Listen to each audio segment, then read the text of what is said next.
Bonjour à tous et bienvenue sur le plateau de Faites vos jeux. On va s'intéresser ensemble au quintet qui vous attend ce lundi sur les antennes d'Equidia. Et quel quintet, la finale du Trophée Vert. Nous sommes pendant les 3 glorieuses sur l'hippodrome de Caen et on va en parler tout de suite avec Olivier Thomas sur ce plateau. Bonjour Olivier.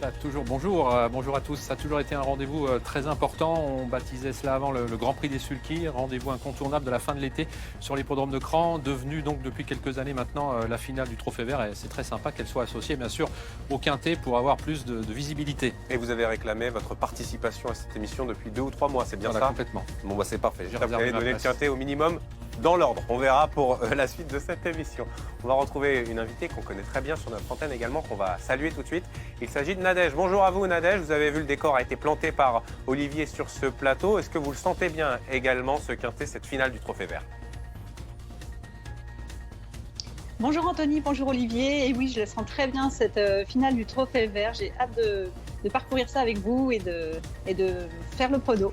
Et oui, d'avoir votre sélection en fin d'émission, notamment à tout à l'heure Nadège pour nous accompagner. Et pour faire le papier dans le détail, vous allez sur le site d'Equidia.fr. Vous flashez ce QR code, vous avez toutes les informations possibles, des interviews à la clé et complètes surtout pour préparer au mieux. Nous, on va faire le papier ensemble tout de suite. Et nous aurons 2 échelons de départ pour cette finale du Trophée Vert, Olivier, avec un départ en semaine à 13h50.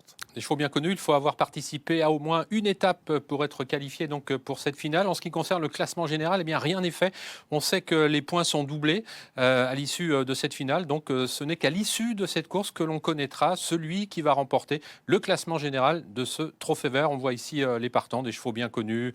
Diego de Cao, c'est un grand spécialiste de l'herbe, avec des chevaux comme Cache de l'Alba, Freja Dupont, ce retour d'Oscar, Duel du Gers qui avait gagné cette course l'an dernier, puis Clark Soto qui a remporté 2 étapes de ce Trophée Vert cette année. Ouais, je vous sens vraiment très ambitieux pour ce quintet. On va voir si vous allez pouvoir faire des choix, puisque je vous sens aussi très concentré. Easton of My Life, on va démarrer avec un cheval qui est très régulier, qui fait toutes ses courses à l'heure actuelle et qui se plaît en plus sur les pistes en herbe. Est-ce qu'on pourrait le retrouver tout à l'heure dans un quintet, dans un jeu de combinaison par exemple? C'est loin d'être impossible, vous l'avez dit, c'est un grand spécialiste des pistes en herbe. Je crois qu'il a couru 23 fois sur l'herbe, il a terminé 19 fois parmi les 5 premiers. On a fait appel à Anthony Barrier, c'est dire si son entraîneur François Gère est assez ambitieux. Le cheval est en forme, c'est certes le moins riche au départ de cette course, mais attention à lui. Attention également au numéro 2, Carlita Girl, qu'on va évoquer maintenant et qui a déjà remporté une étape cette saison, c'était sur l'hippodrome d'Arras. Oui, elle a été un petit peu moins performante, ce n'était peut-être pas l'étape la plus relevée, mais elle a pour elle une certaine aptitude aux pistes en herbe. Elle affronte un lot quand même relativement relevé. Je lui préfère d'autres candidats dans cette course. Et notamment le numéro 3, ça tombe bien, El Tigre Sega, qui a déjà remporté 4 victoires cette saison sur le gazon. Et c'est un cheval qui fait partie de vos préférés de manière générale en plus. Vous avez un coup de cœur. J'ai toujours adoré ce cheval, El Tigre Sega, un cheval qui s'attarde toujours, qui est toujours assez lent au départ, mais qui nous gratifie souvent de très jolis retours. Lui aussi est un grand spécialiste des pistes en herbe. Il a d'ailleurs remporté une étape cette année sur l'hippodrome de Vitré. Je crois qu'il a le profil même, d'autant qu'il va être déféré des 4 Et oui, pieds. c'est ce que je veux dire. La dernière fois, c'était en mai. C'était pas toujours le cas, donc il est bien meilleur dans cette configuration. On a l'impression qu'on a visé un petit peu cette course, non pas peut-être pour la gagne, mais pour obtenir l'une des 5 premières places. C'est un outsider très intéressant, je trouve. La cote va être assez amusante. 2 étoiles plus, vous l'avez compris pour Olivier avec El Tigre Sega. Dédé de Montauran, le numéro 4. On va se poser la question de sa forme, forcément, on est dans le doute. Ouais, il a un petit peu de caractère, il l'a montré souvent sur l'hippodrome de Vincennes. Je crois qu'il ne veut plus voir Vincennes. En revanche, lorsqu'il court en province, il lui arrive parfois de bien se comporter. Mais là, je trouve que l'opposition est quand même assez rude, même vu sa situation au premier poteau. À mon sens, il aura du mal à s'illustrer. Et on va retrouver des favoris au premier poteau. Je pense notamment au numéro 5, c'est Diego de Cao. On va faire un petit retour sur sa carrière. 59 sorties, 26 victoires et en ce moment, il les enchaîne. Et parmi ces 26 victoires, il y en a 21 sur l'herbe. C'est dire s'il apprécie cette surface. Il a gagné l'une des dernières étapes. Je crois que c'était la dernière à Montier-Ander, à une étape sans doute moins relevée que d'autres, mais il a gagné somme toute assez facilement. Il s'adapte à tout. Il reste sur 5 succès. J'imagine que dans son entourage, même si on dit qu'il est peut-être un petit peu moins à l'aise corde à droite, en tout cas il vient de gagner plusieurs fois corde à droite, j'imagine qu'il va être très dangereux au premier poteau surtout. Et pour aller dans votre sens, 82% de réussite sur l'herbe. En un mot, oui ou non, est-ce que c'est votre préféré? Non. Merci, c'était clair et Mais concis. je crois que c'est l'un des 3 où j'ai mis 3 étoiles.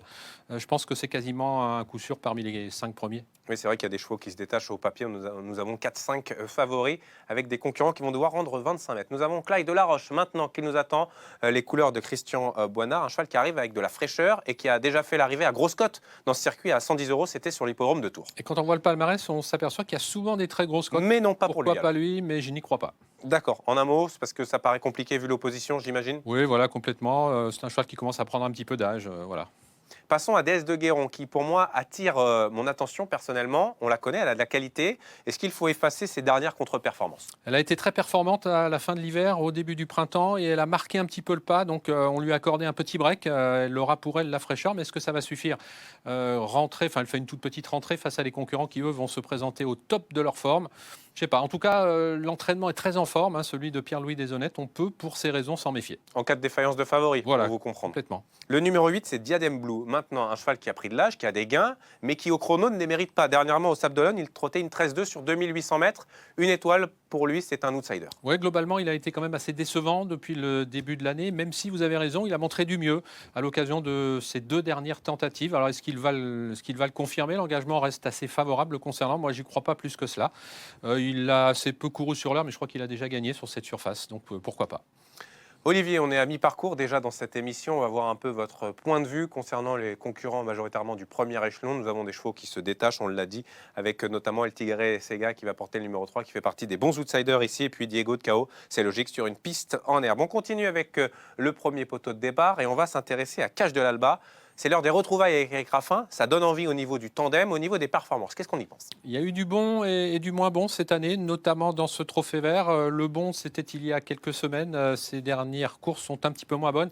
Il a peut-être subi le contre-coup d'efforts répétés. Il a repris depuis un petit peu de fraîcheur. Vous l'avez dit, on a fait appel à Eric Raffin qui s'entend bien avec ce Cache de l'Alba puisqu'il a gagné 3 courses avec lui.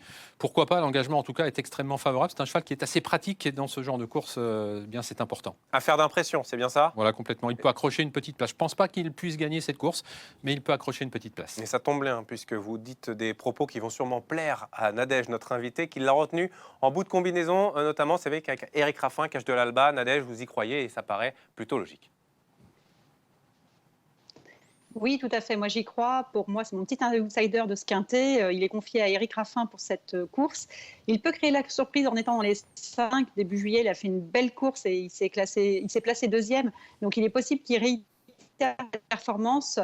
Il est barré par certains concurrents, mais je pense qu'il peut y arriver avec un bon départ, une bonne course. Tout est jouable pour lui. Ouais, ça marche bien en plus cette saison pour son entraîneur William Bijon. Donc attention, on poursuit avec le dernier concurrent du premier échelon de départ. Ça tombe bien, c'est l'actuel leader au classement général. By and By, il compte 13 points d'avance sur Clark Soto qui va rendre 25 mètres. Un cheval qu'on a vu faire preuve de régularité cette saison dans le circuit. Oui, il est sympa, c'est le doyen de cette compétition. C'est un cheval assez fragile, c'est pourquoi il se produit le plus souvent sur l'herbe. Il essaiera de gagner au classement général. Je pense que ce sera difficile. Il faut le préserver, qui plus est, donc ça comporte des risques.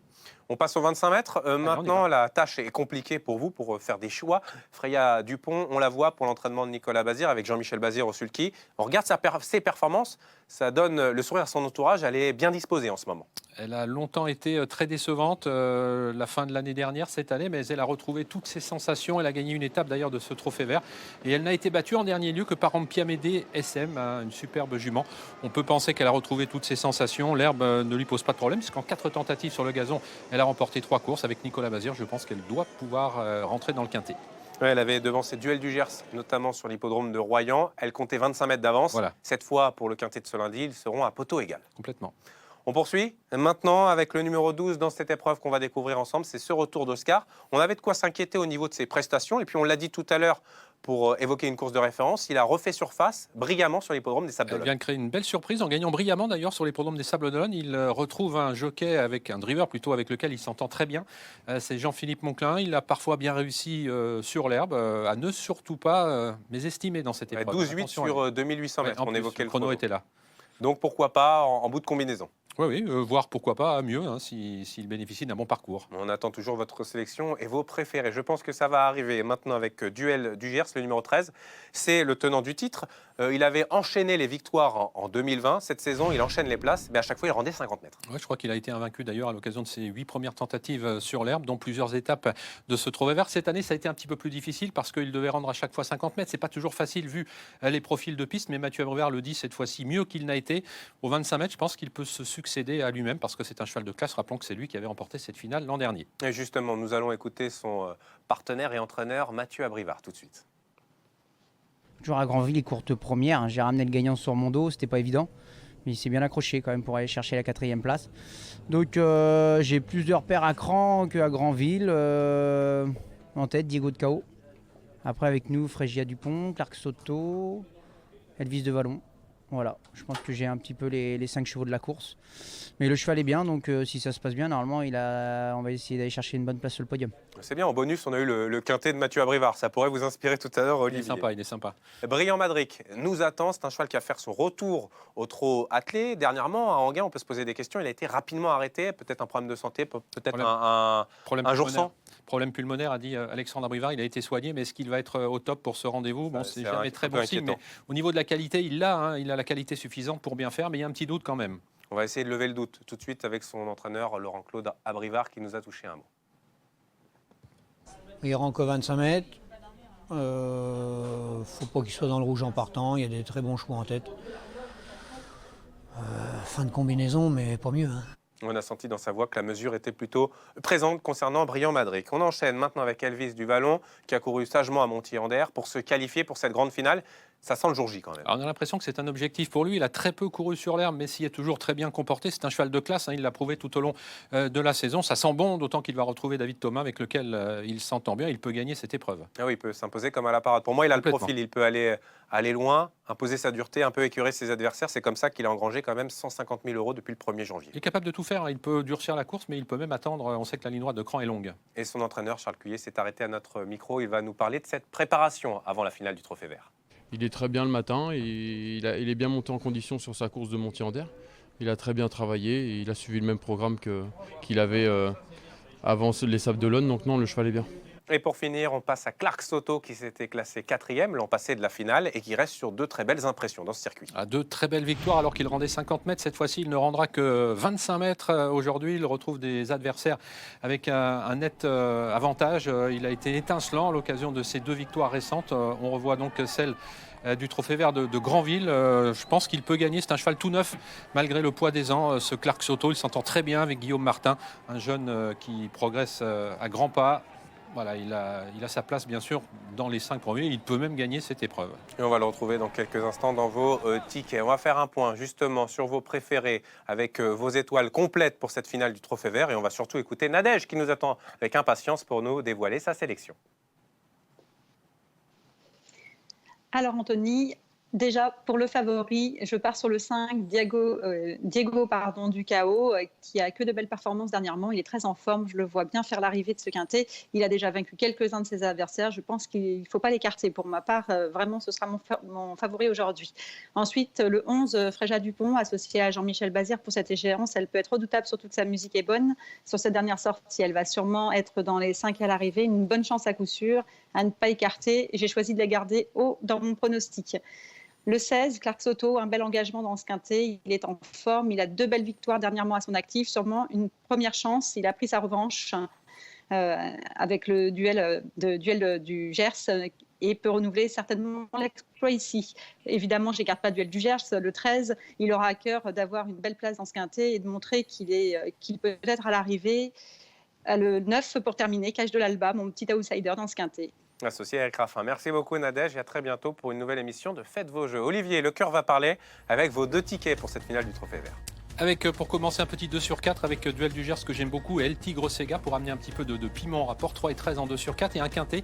Ce sera 4 chevaux de base dans cette compétition avec Duel du Gers en tête, Clark Soto en 2e position. Je laisse la place libre à la 3e place, Diego de Cao 4e et El Tigre Sega 5e. J'ai ouvert mon jeu derrière parce qu'il y a souvent des surprises. J'ai mis bien sûr Fréja Dupont et Fréja Dupont, c'est bien Jean-Michel Bazir qui la drive et non pas Nicolas comme je l'ai dit tout à l'heure. Et oui, c'était la case d'entraîneur et driver, mais ça passait quand même. On ne l'a pas relevé. 7 € pour pour ce jeu et nous on va voyager tout de suite à l'occasion de la course bonus.